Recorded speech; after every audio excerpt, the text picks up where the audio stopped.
Hola, mi nombre es Marisol Cabezas Hurtado y durante el módulo 5 vamos a ver los distintos aspectos de la fiebre.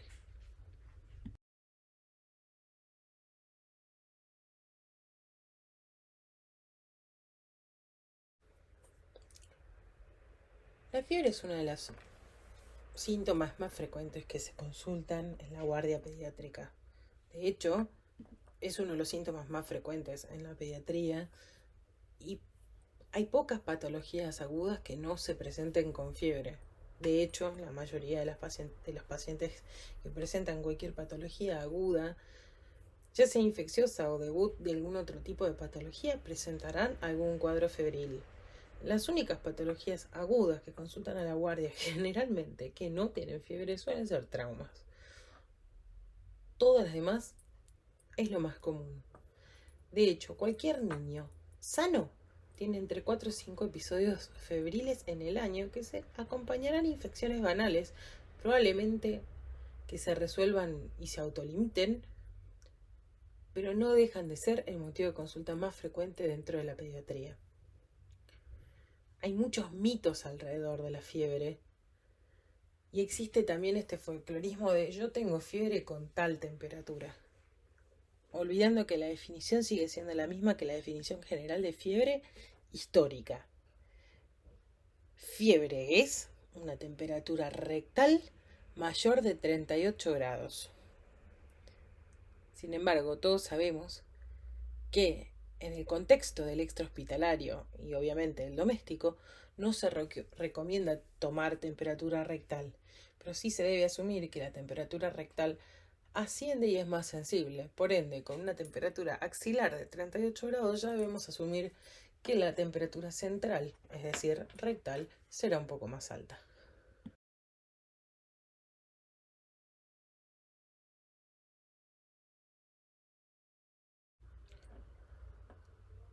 Por lo general, dentro de las causas habituales de fiebre, vamos a encontrar a la cabeza causas virales, que en el contexto estacional del invierno, el mayor hacinamiento y de la menor capacidad de ventilación de los hogares, predominan en el invierno.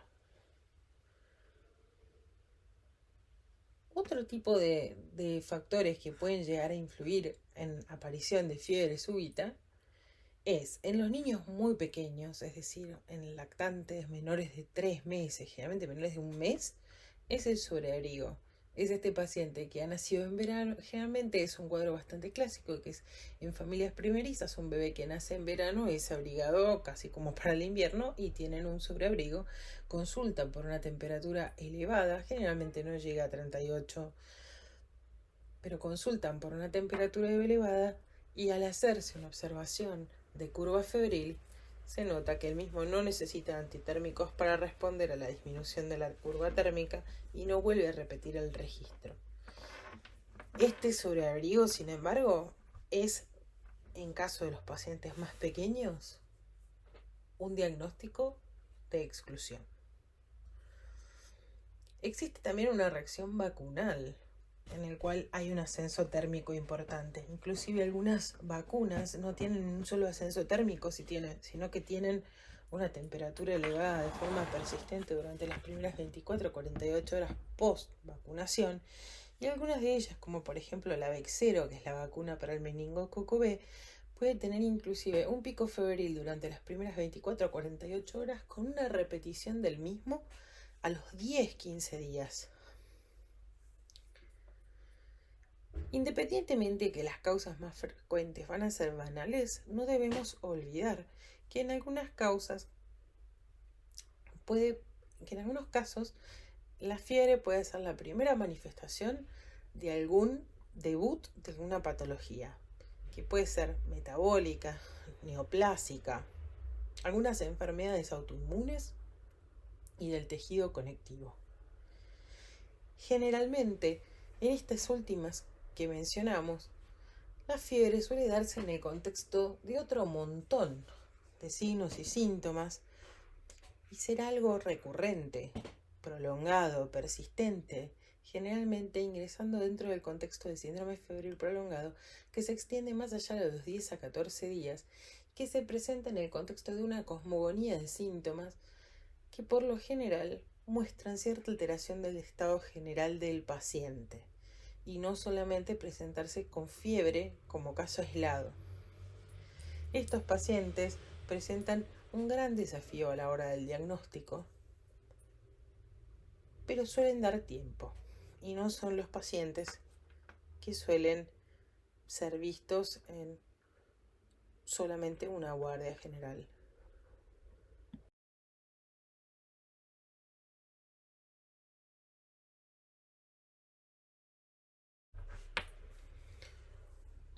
Dentro de los pacientes que pueden consultar en el marco de la patología aguda, vamos a hablar de aquellas causas que nos van a preocupar y nos deben preocupar, y vamos a pesquisar y vamos a aprender cuáles son los motivos por los cuales debemos observar más de cerca a estos pacientes.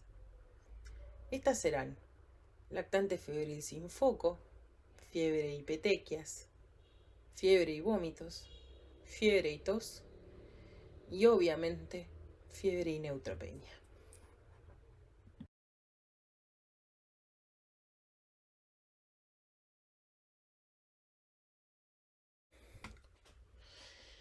Dentro de la anamnesis habitual corresponde hacer una correcta toma de la temperatura axilar. No hace falta tomar una temperatura rectal fuera del extrahospitalario. Corresponde constatar nosotros mismos la temperatura, porque muchas veces los padres nos refieren que tienen fiebre, pero en realidad lo que hicieron fue sentirlos calentitos y no necesariamente haberles tomado la temperatura, y cuando hacen la llamada para el auxilio refieren la fiebre, pero no ha sido realmente constatada. Corresponde también preguntar el tiempo de evolución y si ha tenido más de un número, más de un registro de temperatura. ¿Cuántos registros ha tenido de esta fiebre en las últimas 24 horas? Corresponde también tomar los signos vitales sabiendo que vamos a encontrar una taquicardia que se corresponde a este aumento térmico, y tomar la saturación de oxígeno con un oxímetro de pulso. Siempre debemos preguntarle al paciente y debemos hacer énfasis en los antecedentes del embarazo, del parto y posibles internaciones, especialmente en aquellos pacientes que son menores de 3 meses. Corresponde también hacer una pesquisa de lo que son los antecedentes epidemiológicos y si han tenido o no enfermedades previas y cuáles. Dentro de las preguntas importantes a constatar será el registro del calendario de vacunación, si están completas o incompletas, y asumir que en menores de 6 meses, por el número de vacunas que han recibido y por el esquema que tienen completo hasta el momento, si tiene menos de 6 meses, a pesar de tener el calendario completo, el calendario las vacunas que han recibido no los cubre de las patologías que nosotros debemos pesquisar. Esto especialmente ocurre con, por ejemplo, el neumococo de alta y media resistencia. También debemos preguntar si en el término de esa patología y si en la evolución de esa fiebre ha recibido antitérmicos y cuál fue la respuesta a los mismos. Si se tuvieron que intercalar, si requirió antitérmicos y medios físicos, si con medios físicos solamente ha cedido, porque eso hablará un poco de cómo es la posibilidad de manejo de esa fiebre.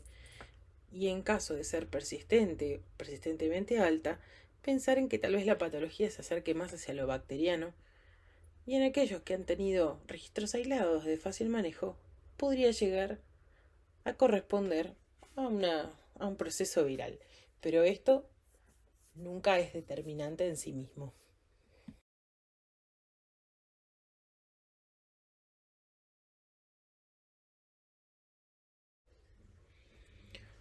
Junto con la anamnesis nos corresponde hacer una exploración física detallada y minuciosa, tratando de ver aquellos factores que nos pueden pronosticar una evolución tórpida de la patología.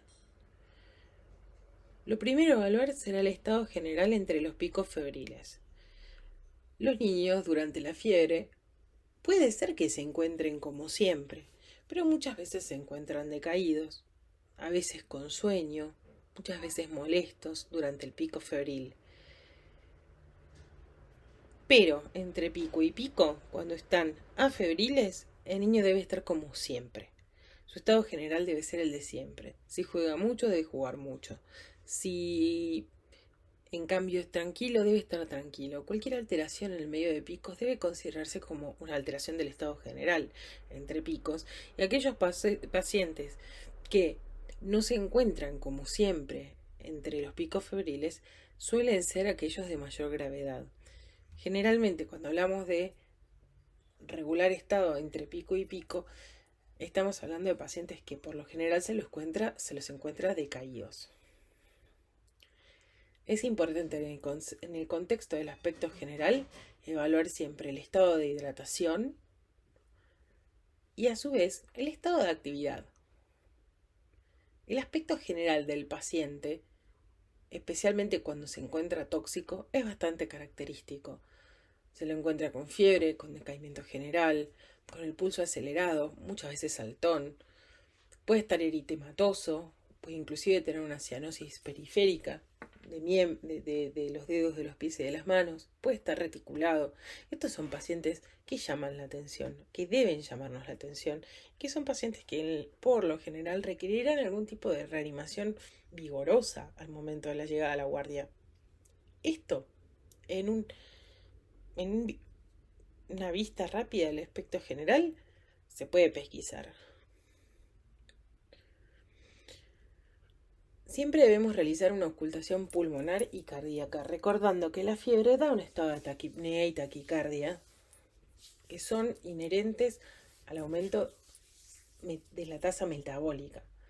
Sin embargo, si yo escucho cualquier ruido agregado en los pulmones, si escucho cualquier soplo que no existe, o algún ruido que me llama la atención en la auscultación, debo asumirlo como parte del proceso infeccioso y no descartarlo hasta haberlo descartado por estudios complementarios o por lo menos hasta haber sido revisado por el especialista. Debo siempre tener cuidado con aquellos pacientes que se encuentran muy decaídos o muy irritables, ya que esto me puede hablar de un mal pronóstico y de una evolución tórpida de la infección.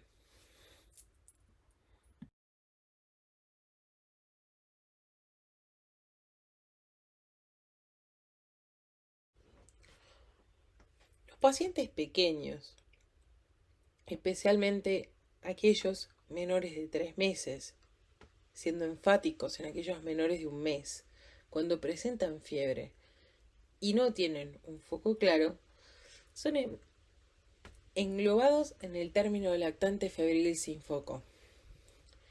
Es un paciente que, contrario a dejarnos tranquilos tras la aparición de un primer registro febril, nos debe despertar la alarma más extrema que tengamos, porque son pacientes que se comportan como un paciente casi inmunodeprimido.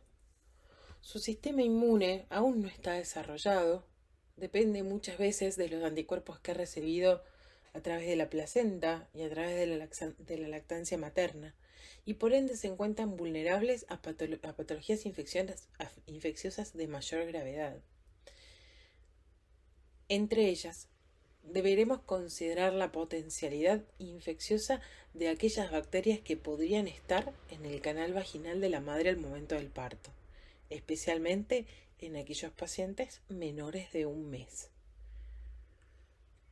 Deberemos poder indagar sobre antecedentes del cuadro febril. En estos pacientes, por lo general, tenemos la suerte de que son seguidos más de cerca, por ende, la pauta de alarma de la fiebre la suelen tener muy clara.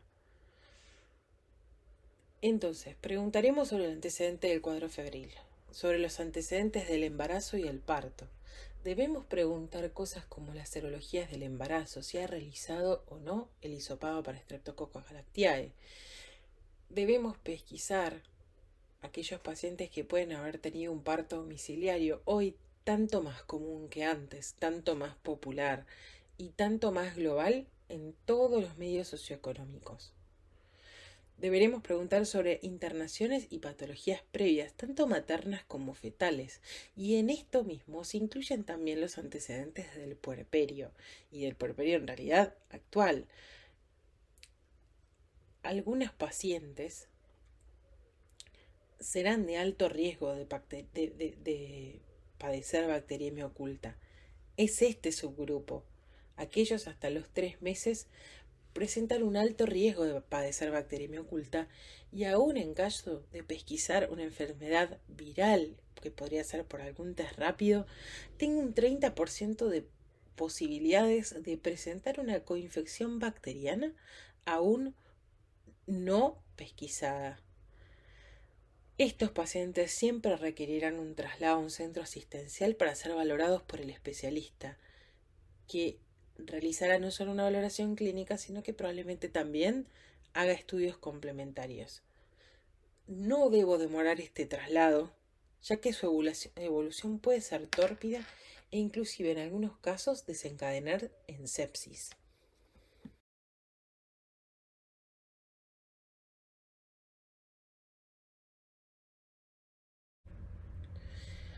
Siempre que hablemos de fiebre debemos recordar cuáles son aquellos factores de riesgo que podemos encontrar dentro del paciente que sean predictores de mala evolución. Entre ellos ya mencionamos la mayoría previamente en otras diapositivas. Debemos pensar en la regular o mala actitud alimentaria o la succión débil. Esto se evalúa de forma objetiva, no necesariamente remitiéndose solo a las palabras de los cuidadores del paciente. Se puede colocar un guante y ofrecer un dedo y con eso evaluar la succión. La succión de un bebé a un recién nacido suele ser bastante vigorosa. En caso de no serlo así, se habla de una succión débil. En caso de rechazo directamente, se puede hablar de regular a mala actitud alimentaria o inclusive de rechazo al alimento. Se habló en varias oportunidades ya del decaimiento o la irritabilidad. El llanto persistente no es solamente el llanto que no cesa, sino que también es un llanto más agudo, de difícil manejo, inconsolable aún por quienes suelen consolarlos, aún después de utilizar todas las herramientas que lo hacen para consolarlos normalmente. La fiebre de más de 38 grados, la cianosis, no tanto la distal, sino que la perioral, el reticulado, que generalmente suele verse en zonas extensoras, la oligonuria, que como mencionamos anteriormente se valorará en el contexto de los pañales cambiados, y obviamente aquellos pacientes que sean prematuros o que hayan presentado episodios de apnea o convulsiones serán de mucho peor pronóstico.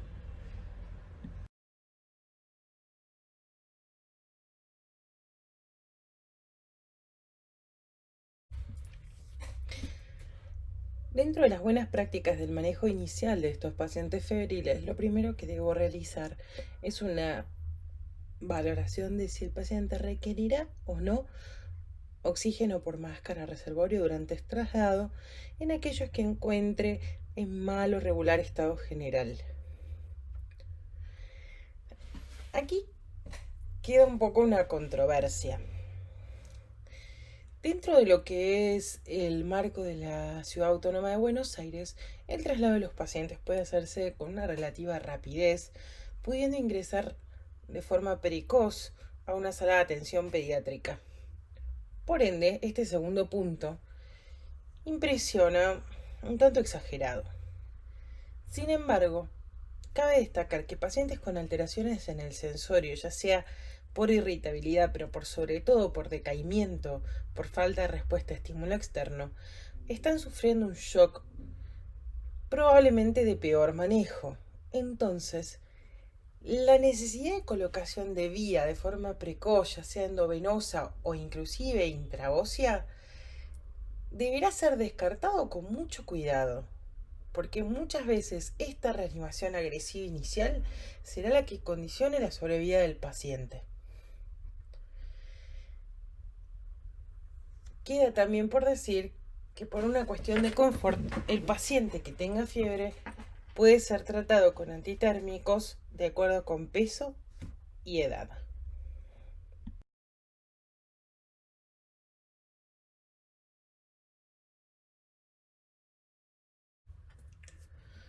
Pasamos a hablar de otro cuadro que podría llegar a ser potencialmente de una etiología devastadora. Fiebre y petequias. petequias, como ya sabemos, son lesiones purpúricas, rojo-violáceas, menores a 3 milímetros que no desaparecen a la vitropresión o a la presión. Por lo general, más comúnmente, son de causa viral, pueden producirse por múltiples enterovirus, adenovirus, rotavirus, sincicial respiratorio y un sinfín de otras etiologías virales, generalmente de poca importancia.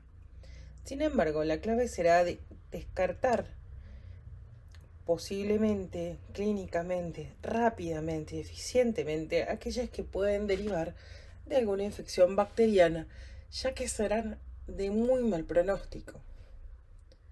La más importante será la que produzca la Neisseria meningitidis, que si bien en el día de hoy nosotros encontramos vacunas contra la Neisseria meningitidis, el meningococo A, C, W, y ahora también en la Vexero la vacuna contra el meningococo B, que es la predominante en nuestro país para la meningitis bacteriana, la realidad es que la meningitis por meningococo sigue siendo de alta mortalidad.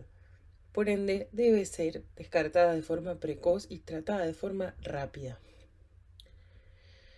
Tenemos también el Streptococcus pneumoniae, otra que también tiene su propia vacuna y que cada vez es más general la vacunación contra el mismo.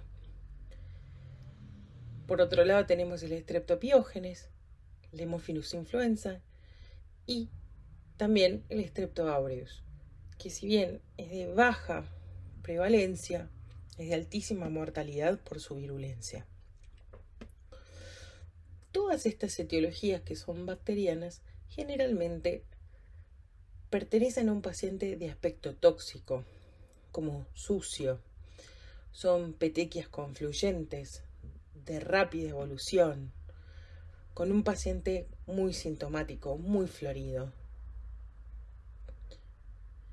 Y en nuestro último lugar tenemos aquellas que son secundarias a los aumentos de la presión capilar. Generalmente en la pediatría esto se da en pacientes con vómitos dificultosos o mucha cantidad, o tos, especialmente en aquellos que tienen accesos de tos y son muy pálidos, por ende se ve fácilmente la aparición de estas petequias. Sin embargo, debemos destacar que la aparición de estas petequias, que serán secundarias a presión, deben ser supramamilares. Toda petequia que ocurre por debajo debe asumirse de curso bacteriano hasta que se demuestre lo contrario. Ocurre más en zonas en las cuales hay más mucosa o la piel es más laxa y fina, como por ejemplo periocular, perioral. Y ocurren en el contexto de estos accesos de tos o de vómitos. De más está decir que las petequias que ocurren secundarias a presión intracapilar serán un diagnóstico de exclusión que hará el especialista, ya que la importancia de las otras etiologías nos obligan a descartarlas primero.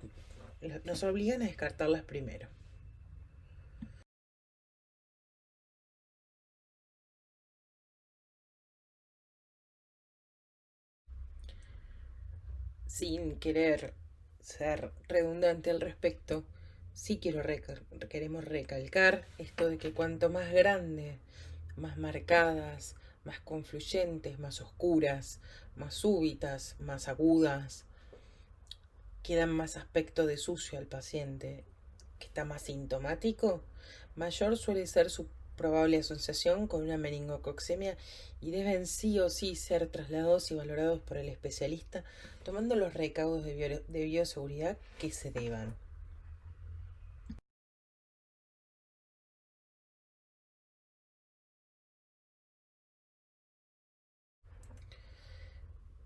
Los vómitos son también de las consultas más frecuentes que ocurrirán en la sala de urgencias pediátrica. Y la mayor parte de las causas que generan estos vómitos suelen ser banales.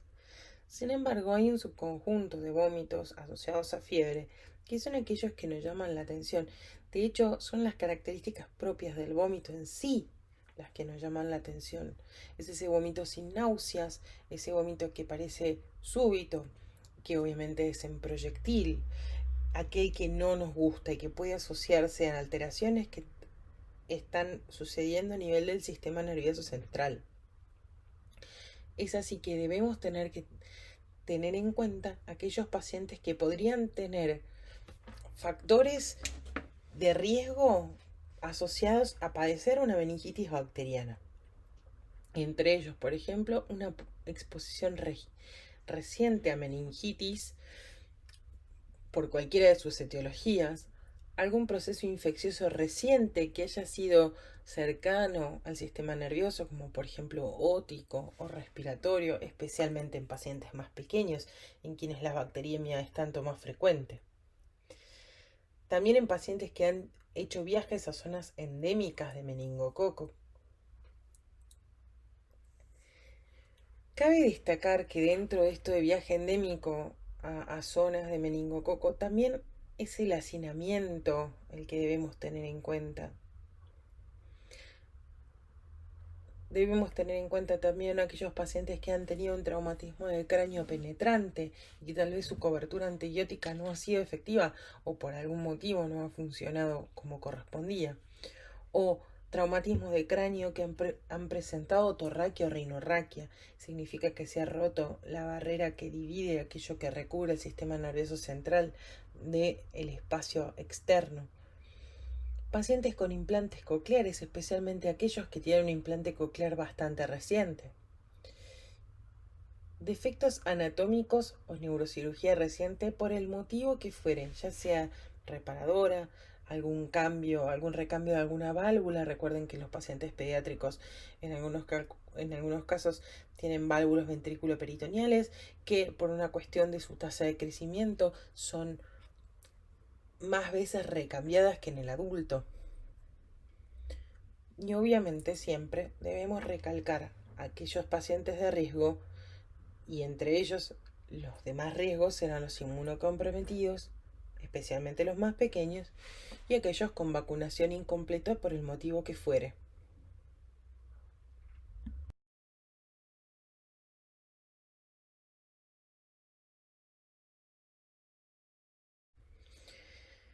Si bien parezca raro que nosotros hayamos hablado de que el tema serán fiebre y vómitos y nos estemos adentrando tanto en meningitis, debemos enfatizar que es una de las etiologías más devastadoras dentro de la pediatría, y especialmente en los casos de agentes bacterianos son de gran severidad, con un pronóstico bastante complicado que deja a los pacientes secuelados, y por ende es una de esas etiologías y patologías que buscamos en primer lugar muchas veces.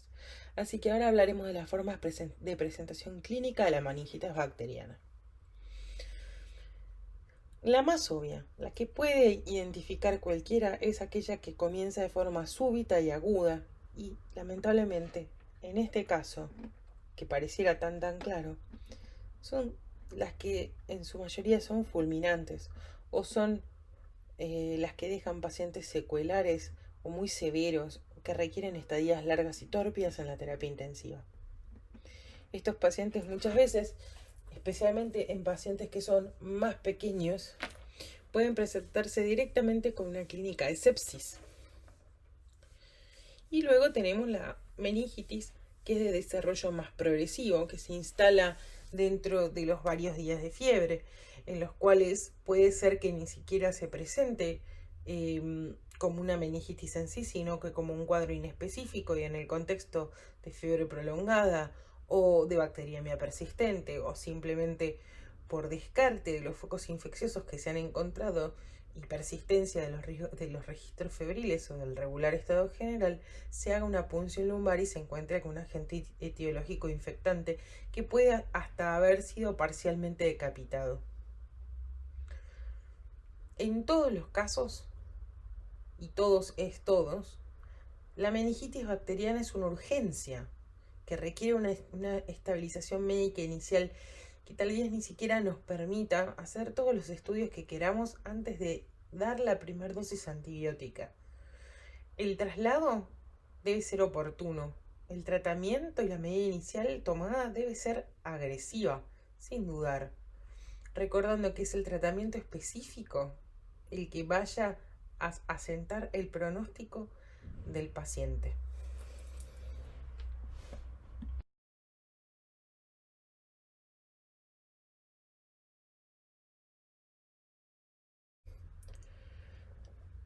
Dentro de los síntomas más consultados, también se encuentra la tos.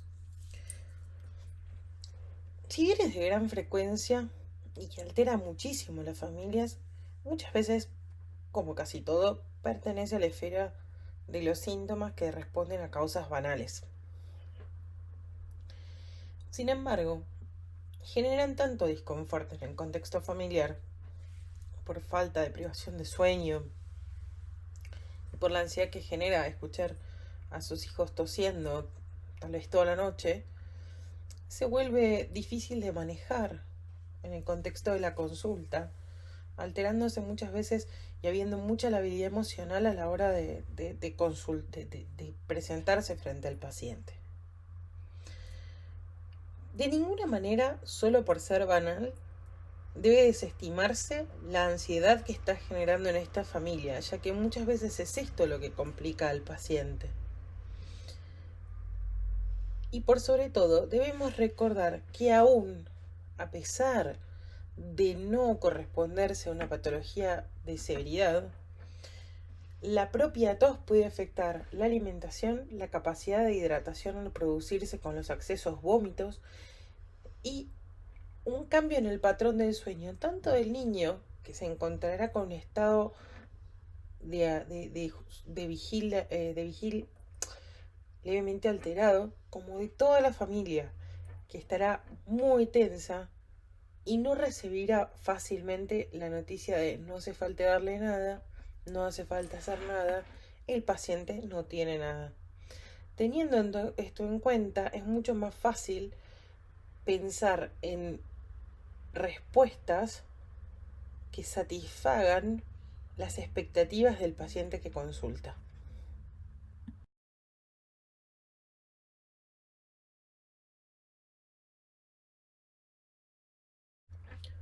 Habrá dentro de estos un subgrupo de pacientes cuya sospecha clínica aproximada será de mayor severidad y deberán ser valorados por el especialista para un eventual tratamiento más agresivo. Estos serán, como siempre, los pacientes que se encuentren en regular a mal estado general, aquellos que presenten taquipnea, taquicardia o una saturación de oxígeno aire ambiental menor al 94%. Acá vale hacer una parte. Dentro del contexto de la valoración pediátrica, nosotros consideramos de mayor riesgo aquellos que saturan 92-93%. Pero la realidad es que esto puede hacerse con mayor confianza con saturaciones menores cuando es valorado por el especialista, que puede dar una vista de lo que puede llegar a ser el pronóstico y el diagnóstico aproximado más acertado y por ende quedarse más o menos tranquilo con la saturación en el contexto de una valoración completa.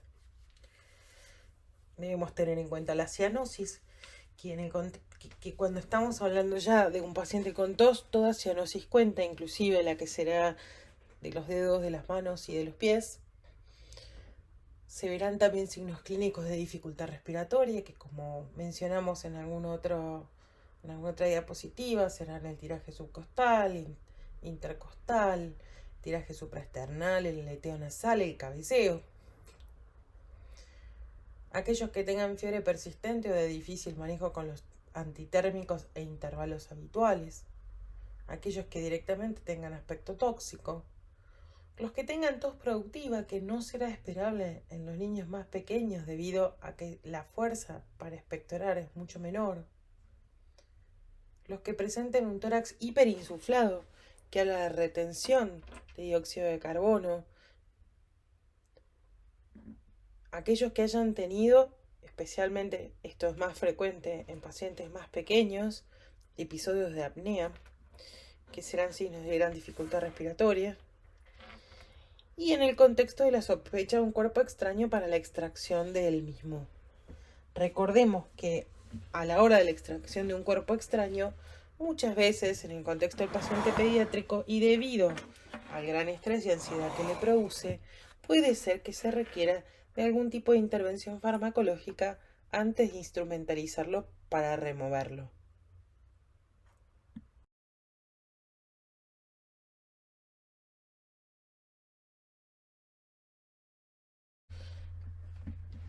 Dentro de los cuadros más graves que podríamos llegar a encontrar en el contexto de fiebre en el paciente pediátrico están fiebre y neutropenia. Para empezar, la fiebre es la complicación más frecuente de aquel paciente con neutropenia, generalmente inducida por quimioterapia, por la patología oncológica que fuere.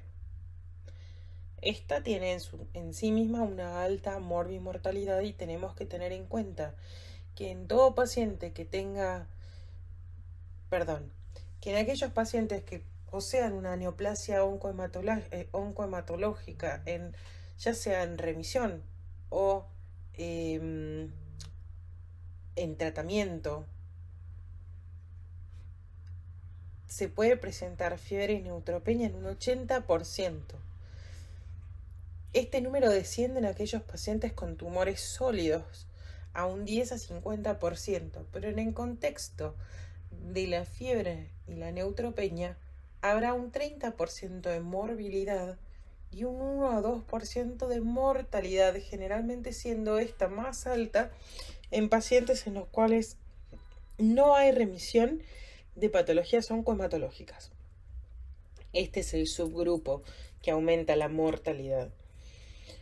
En todos los casos, especialmente en nuestro país, generalmente afuera las hospitalizaciones son de 1 o 2 días hasta la estabilización inicial y luego tal vez el paciente pueda retirarse a su hogar a hacer el resto del tratamiento, pero en nuestro país generalmente fiebre y neutropenia se interna a completar tratamientos, a completar estudios y las hospitalizaciones suelen ser más largas, más frecuentes y muchas veces de evolución relativamente tórpida.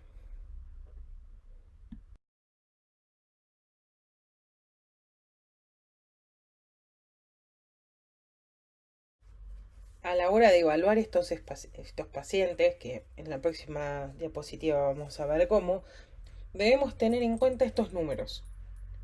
El 50% de los pacientes que presenten fiebre y neutropenia, que generalmente es un antecedente que se recaba, en el 50% hay una infección que es evidente o está oculta. Y en el 20% de estos pacientes que tengan neutropenia grave, o sea, menos de 100 neutrófilos, estaremos hablando de que la complicación puede ser una bacteriemia. O sea, estos pacientes en un 50% están altamente comprometidos y nada de lo que les suceda es banal. No debo perder tiempo, pero eso no significa que no deben ser minuciosamente valorados, especialmente para anticiparse si hay que hacer alguna medida que sea de urgencia.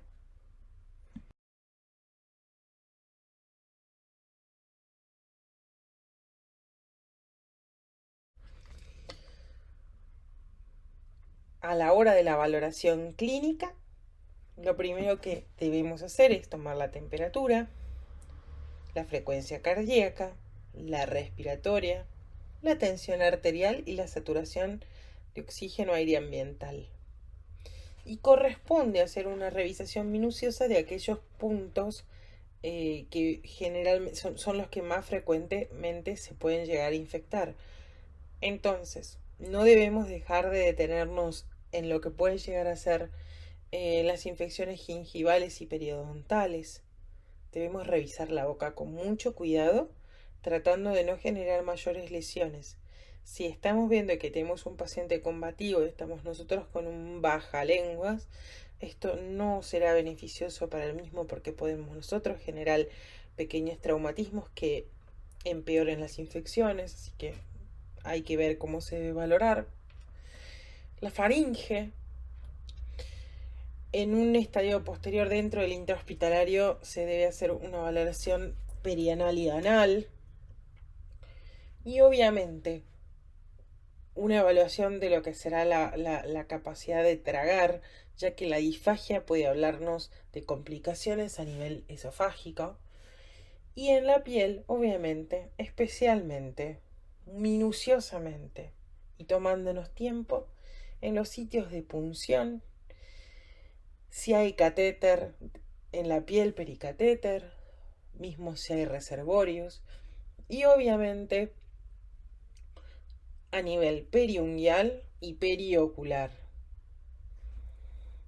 Las infecciones deben buscarse, no se debe esperar a que comience con clínica. De más está decir que el paciente también requerirá de una auscultación pulmonar, cardíaca y abdominal.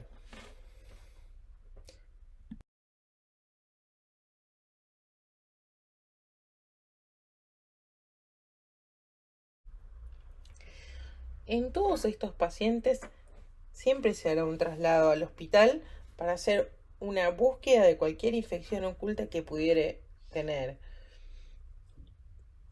Dentro del traslado, dentro del marco hospitalario, se les solicitará a ustedes también tener una breve historia clínica del paciente en el cual correspondería que se estipule cuándo fue el inicio de la fiebre o de la febrícula, inclusive en aquellos pacientes con neutropenias graves, cuáles son sus síntomas acompañantes, desde las mucositis, las dificultades respiratorias francas, si ha tenido o no síntomas neurológicos de cualquier tipo, y obviamente si lo vemos simplemente decaído, también eso será de importancia.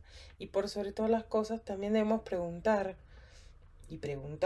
si ha tenido algún tipo de respuesta a antitérmicos o debemos asumir que tal vez la infección subyacente sea de gran gravedad.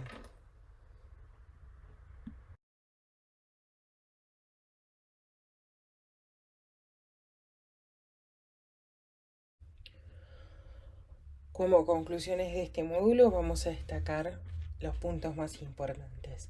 La fiebre es un síntoma de gran frecuencia en la consulta pediátrica, uno de los más frecuentes, y que de la pericia nuestra estará el pesquisar aquellos síntomas que se puedan asociar a patologías de mayor gravedad versus aquellos que no lo sean y poder dejarlos con pautas de alarma claras en sus hogares.